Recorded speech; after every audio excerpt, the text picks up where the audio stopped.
ایسی ذکی اور ذہین ہے کہ حمید ابن مسلم لکھتا ہے کہ حسین کے خیمے میں شعلے بلند ہو رہے تھے. ایک خیمہ جلتا تھا، سیدانیہ دوسرے خیمے میں جاتی تھی، دوسرا خیمہ جلتا تھا، سیدانیہ تیسرے خیمے میں جاتی تھی. روایت کے فقرے ہیں کہ حمید ابن مسلم لکھتا ہے کہ اچانک میری نظر پڑی کہ حسین کے جلتے ہوئے خیمے سے ایک بچی جس کے کانوں سے خون بہ رہا تھا، جس کے رخساروں پر تماچوں کے نشان تھے، جو پیاس سے جابلب تھی، کرتے کے دامن میں آگ لگی تھی، تڑپ کے خیمے سے باہر نکلی اور ایک مرتبہ چاہتی ہے کہ مقتل کی طرف چلی جائے. وہ حمید کہتا ہے مجھے خوف ہوا کہیں ایسا نہ ہو کہ اس بی بی کا کرتا جل جائے اور اس کے ساتھ یہ بھی جل جائے. بس میں آگے بڑھا، اے بی بی آؤ میں کرتے کا دامن بجھا دوں. بس آواز دیتی ہے، اس بی بی نے کان پہ ہاتھ رکھ لیا. اے حمید ابن مسلم آگے نہ بڑھنا، تو نامحرم ہے، ہم آل محمد کے خانوادے سے ہے، مجھے جل جانے دے.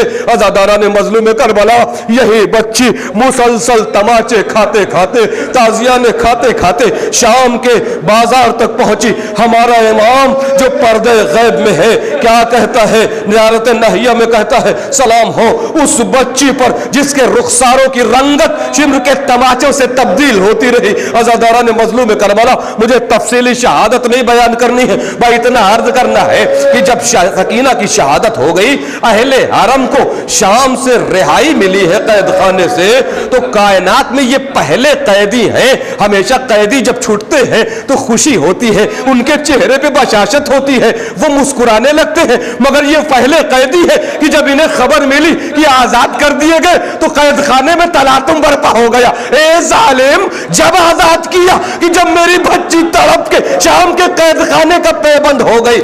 عزاداران مظلوم کربلا اور روایت کے فقرے ہیں کہ تمام قیدی آزاد کر دیے گئے، بیویوں کو اماریوں پہ بٹھایا گیا، اماریوں میں سیاہ پردے لگائے گئے. جب یہ قافلہ چلنے کو ہوا، زینب نے تمام بیویوں کو سہارا دے کے اماری پہ بیٹھایا. بس ایک مرتبہ زینب کی نظر پڑی، لاؤ رباب کو اماری پہ سوار کر دے. بی بی نے دیکھا رباب کہیں نظر نہیں آ رہی ہے. زینب سمجھ گئی، ایک مرتبہ قید خانے میں گئی، دیکھا رباب ایک ننھی سے ردا لے کر کے قبر سکینہ پہ رکھ کے آواز دے رہی ہے، اے سکینہ کیا مدینے نہ چلو گی؟